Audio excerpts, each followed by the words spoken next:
So, first question that you'd probably want to ask is, why do I make it myself instead of buy it on the internet?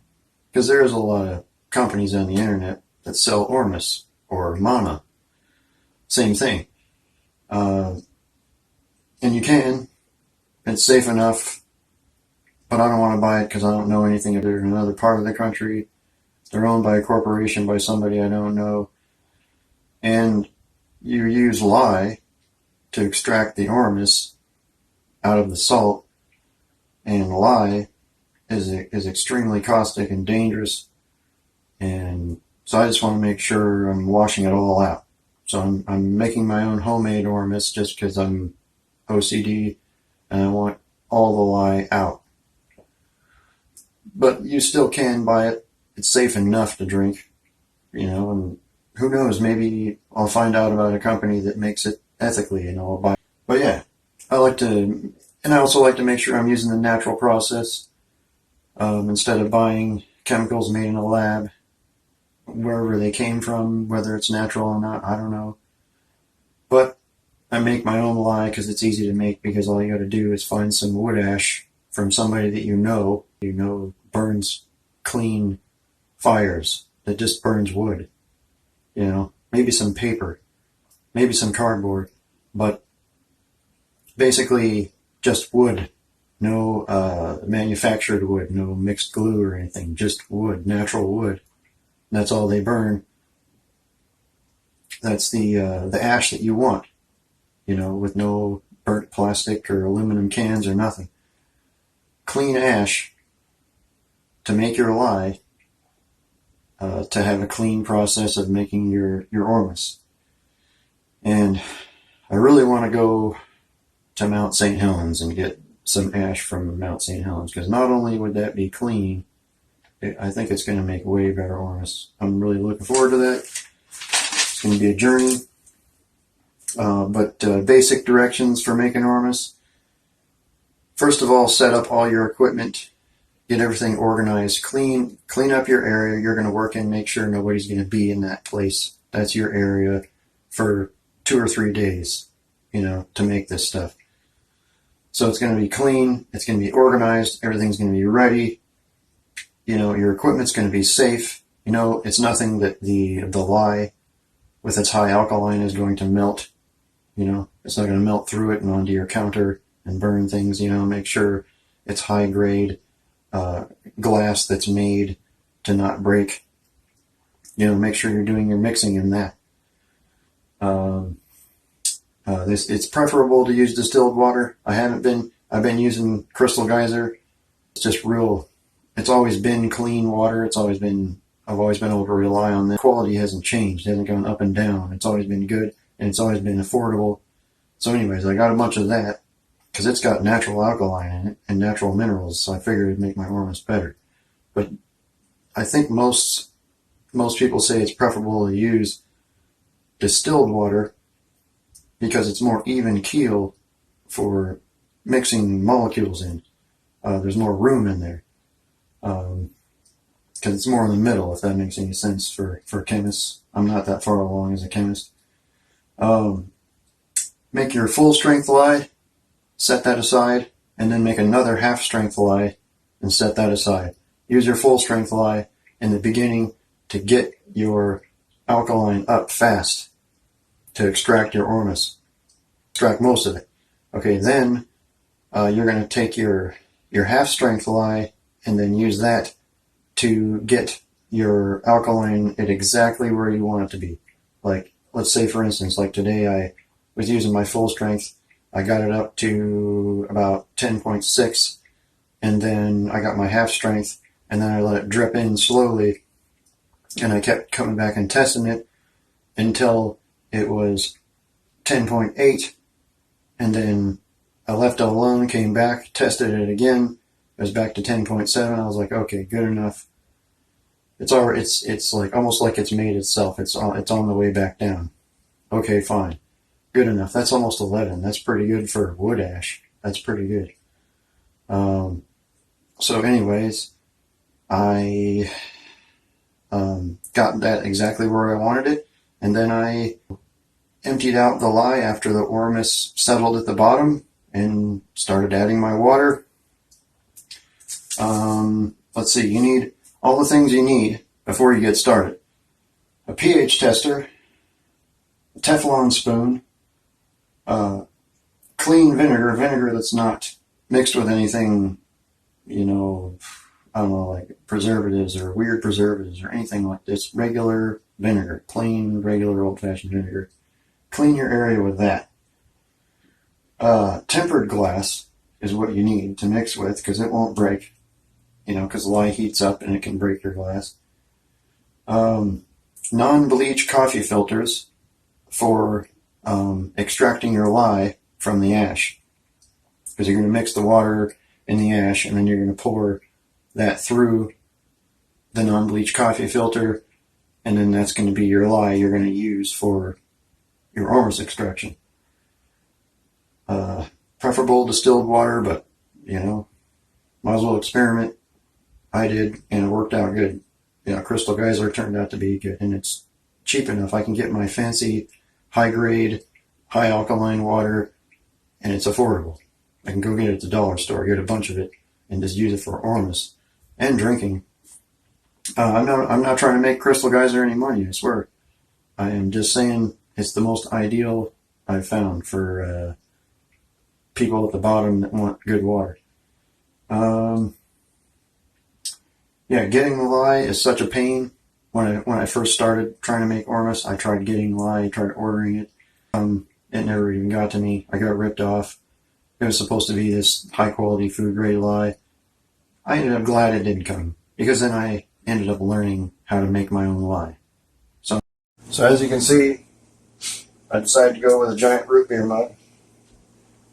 So I'm going to go ahead and strain my lye. I definitely don't want big chunks in there when I'm trying to mix up my lye to extract the Ormus. And when it comes out, it should be kind of a murky, greenish, brownish, grayish. You can see I got a better idea how it should look. Kind of looks like horse piss. Not that I look at horses pissing, but it's hard to not notice when you're next to a horse when he's pissing. So there you go. That's pretty much the color of horse piss. And that's what you want. That's good lye. That's really good lye. It's going to be nice and strong. Real murky looking, but clear. You can still see through it. But if you reach your finger in there, it's going to burn your skin. It'll sit there for a while I'm working on making Ormus, and I'll continue to make my lye, and it'll get stronger and stronger while I continue to make my Ormus. So my alkaline will just continue to raise and raise. Later after that, you'll see the process of extracting the lye back out again and just leaving the Ormus behind. Because you do not want to leave any lye in the mixture at all. You don't want any lye in your Ormus mixture at all. It's dangerous. It'll burn you. It'll burn your intestines. So we got to get it out. But once it's out, and it's just the Ormus, no lye, then you're good, no lye. Yep, there it is right here. It's been about 15 minutes. You can see how much separation's going on. Earlier it was completely liquefied. Now it's forming back together in a clump, more resembling gold, like a murky cluster of gold. So there it is, forming together. There's the Ormus, coming together because it's reformulating itself because of the higher alkaline, and it's able to create more complex clusters and rebind. Each time I'll add more lye and I'll shake it, but it's definitely a patience game because that's 15 minutes and all it's done is like clump together in a big, loose, globby cluster. Very glad I used more pink salt this time. Look at that. You can see the gold in there. It's completely liquid. There's no more salt pieces. And it's just liquid gold. Ready to go. Ready to go. Okay, so here we have my saltwater mixture. Pink Himalayan and Dead Sea salt from the Ukraine. And I'm going to let it cool down. See how thinned out that is? That's nice. You can see the gold in there. That's one of the reasons that Himalayan salt makes such excellent Ormus, is because it has gold in it. Real fine, already broken down, refined amounts in there. Already broken down by Mother Nature a little bit. And then we're going to break it down some more with the lye. And then one of the best kinds of Ormuses you can make is out of gold. And this is going to be a mixture of a lot of minerals. That's partially why I added those minerals in there, because just a tiny little quarter of a teaspoon of colloidal minerals will severely enhance the quality of your Ormus with that small amount, just because it gives it that variety to create the Ormus with. So we're going to let that cool, and our lye is almost ready. We'll do that next. Okay, so I got my salt mixture back out. My Himalayan Dead Sea salt, Ukraine. I got my lye. My lye is testing out at about 10.5, 10.6. Let's test my salt mixture. It's coming to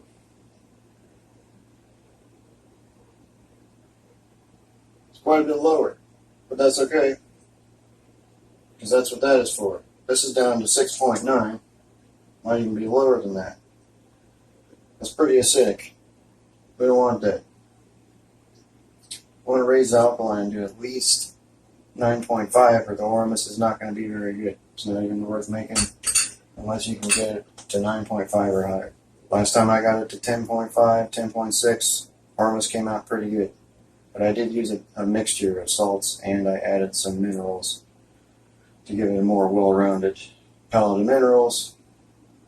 So this time, I'm going to make it the same way, but I think it's going to be more concentrated. I added more pink salt because it's got more gold, and gold is your number one key ingredient to end up with white gold Ormus. Of course, the mixture of minerals is better, but your gold is your main key ingredient. So I added more pink salt this time. Still quite a bit of the salt from the Dead Sea, because again, that's a real well-rounded palette of minerals. I hope you're a patient person.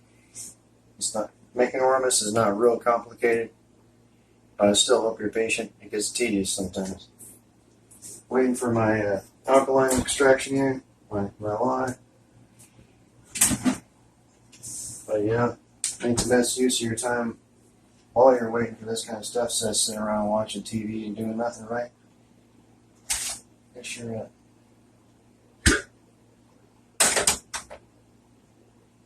get your salt and water. Get your salt water going. Start cooling it down. Yeah. Mix it up, and cool it down at the same time. But don't spill it like a dumbass. Alright? Don't do that. I need new jars.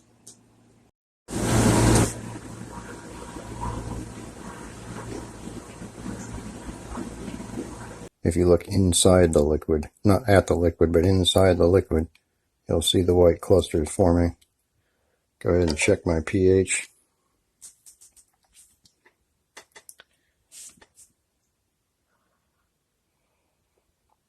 Definitely higher than it was. Still got a ways to go. We still got some alkaline raising to do. But, you know, it was at a 6.9 before we started, and that's only the first time around, and it's still going up.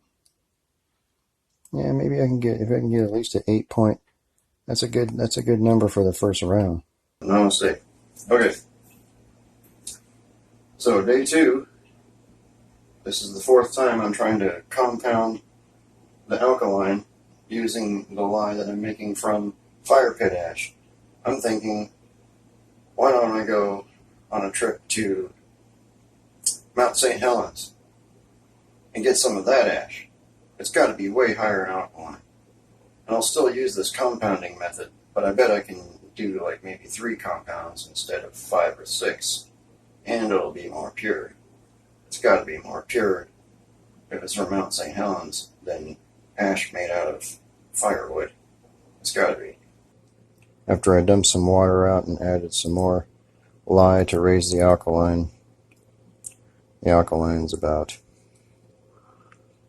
you know, probably more like closer to 9. Earlier it was creeping up to 8, now it's probably closer to 9. But second time around, those clusters are forming even more. Each time they'll get lighter in color, and eventually they'll all be white. And then that's when we'll start washing the lye out. Okay, so we've waited a couple hours, 2.5 hours at least.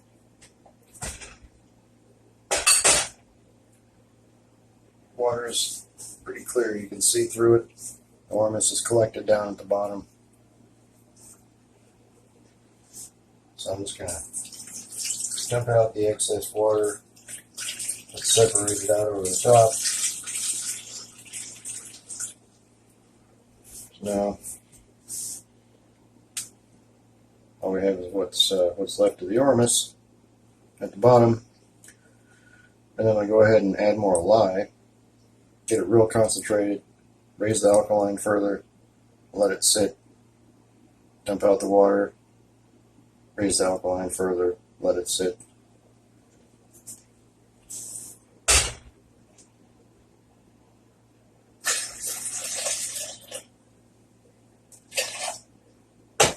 Now is where it really starts to develop its strength.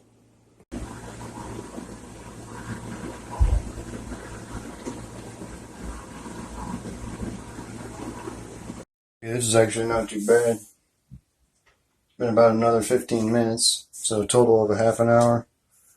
We already start having white Ormus forming.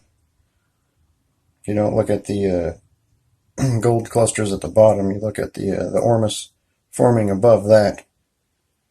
You can see the white cloud forming in there. That's the Ormus itself. I'll be extracting that out later. It's good to be experimental. Moments like these, you know, you're ready for the next step, but you need a lot more lye. It's, you know, it's extracting so slowly, you know, that, I mean, you want it to go slow to an extent because that's going to raise your alkaline, but you don't want it to go so slow that it takes 2 hours. So usually if you scrape your finger across there or try to scrape a dull butter knife, it'll still tear it sometimes. So I figure, just load this up with some air, boom, give it a little blast of air. Move the debris out of the bottom, speed up that drip.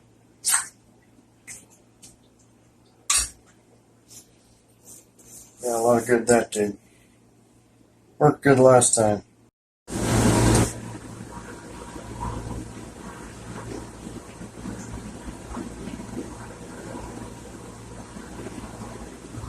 Just to give you an idea what I mean when I say making Ormus is a patience game. Day 2, more than halfway through, and we got a 10. It's still pretty high alkaline, but you know, I'm going to go higher.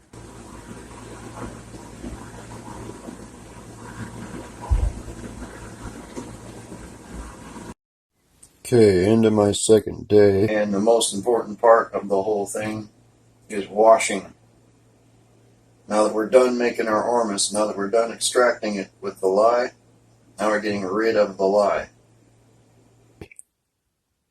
Very late into my second day. I got a 10.8.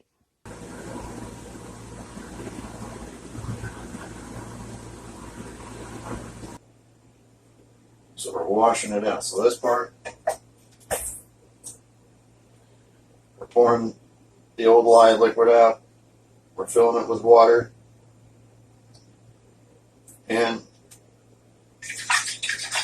we're washing it. Wash it up. Let it sit. That Ormus is going to collect back down.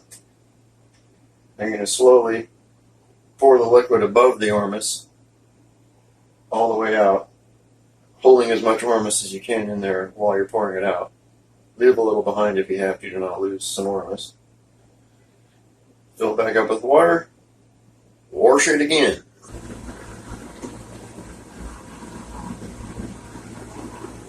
Okay, following morning, third day.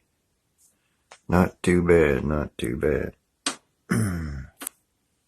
Definitely looking white and fluffy, just like I wanted. To give you an idea what it takes to get all of the lye out, every single last bit of the lye.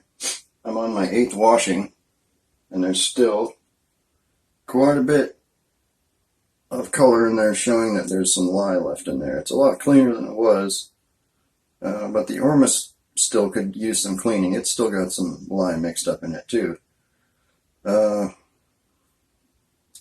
You know, I'd say another 8. So let's go for 16 to get all the lye out.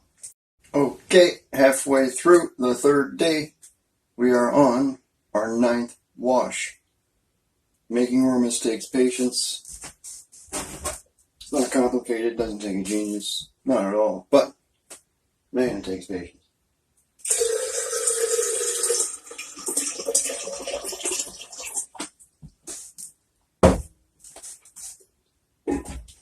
Leave some room in the jar. Wash it up, wash it up, wash it up, wash it up, wash it up, wash it up, wash it up, wash it up, wash it up. Okay, one obvious way that I realized you could make sure that all of your lye is out is just simply taking your pH meter and testing it at the end. Considering that I had the alkaline all the way up to 10.8 to 10.7 early this morning, late last night, that, you know, now that it's down to 6.6 after 16 washes, that lets me know the alkaline is gone, because I tested this salt when it began before I put any lye on in there, and it was, so now it's down to 6.6. That means it's lower than when I started, so that's good. The lye is definitely gone. This is what I got. This is my finished product. Last time I tested out at 10.6 before I gave in, and it turned into a white powder. This isn't dried out yet. This is still wet, but it's really dark. I don't know why. I washed it out to where the alkaline was definitely gone. It was more than gone. Could just be that because I raised the alkaline higher that it got darker. I thought it would get lighter, but it got darker. I tested it. It's really good. Heed of warning to the general populace among Samoan women. If you haven't already been warned, it's probably a good idea. If you want to keep men out of your kitchen, it's probably a good idea not to date white dudes. No offense. I don't mean to be racist, but I'm just saying, whatever allure is making you think that you should date a white guy above and beyond other guys, fine. You know, give it a shot, but remember the kitchen thing